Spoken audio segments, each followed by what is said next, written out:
Hello everyone, welcome to The Green Man. Hope you're doing good and well today. So I now return to the Stormlight Archive Series, in particular the third novel of the series called Oathbringer. And this is part one of two parts, the first volume, two volumes if you like. In this edition of the books that I'm buying, the novels are kind of split into two. So this is part one of two of Oathbringer as a whole. So yeah, I must admit that of the books from the series so far, I think this is the first time I've felt a little lost in the series, a little less interested in what's going on. I have no idea, I haven't really watched any other videos or YouTuber videos or reviews on what people think of this book, so this is me going in with no idea if this is revered as a Stormlight classic, if it is regarded as one of the best. I have absolutely no idea going into this, this commentary about this book.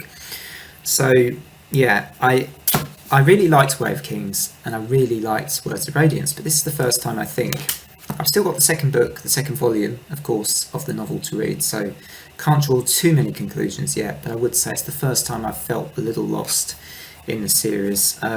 Perhaps not so much with what's going on as just I found it a bit more of an effort to follow the different, the different concepts more in this.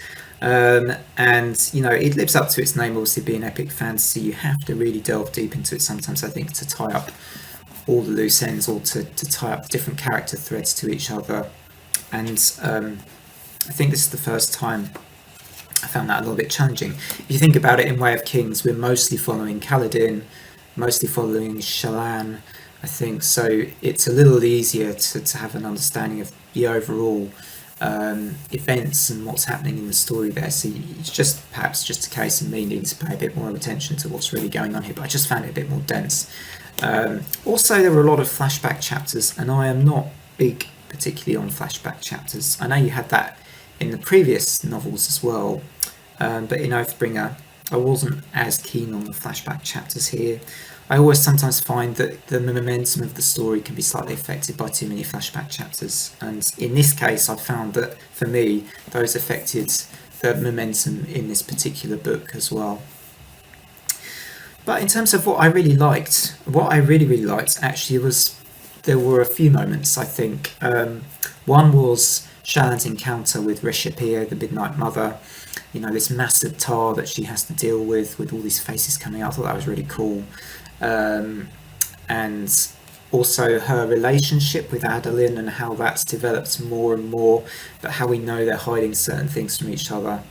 I also enjoyed the kind of like the slight, although we know who's done one of the murders here, I think, I like the slight murder mystery elements to this story so far as well. That's one of the positives. I would say I'm really interested in finding out more about both murders, or at least we know about who killed or who was the murderer for one of them, but I'm interested in how that develops and what the outcomes are, and just what happens after those revelations, or after who after who was involved in them is actually revealed. So that's going to be interesting.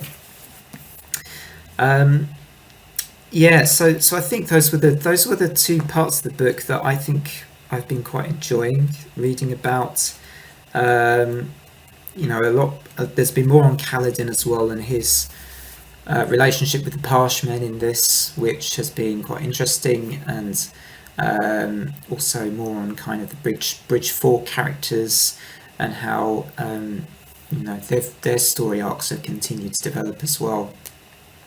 I think the Kaladin and the Parchment stuff is going somewhere. I mean, that feels like that's definitely going to become something quite massive perhaps later in the story, because it feels like Sanderson is obviously making Kaladin feel empathetic about the Parchment, and therefore he's making us as readers feel a bit more like, okay, well, what is it that we have missed so far about these Parshmen in the story so far, and what more is there about them that we don't know?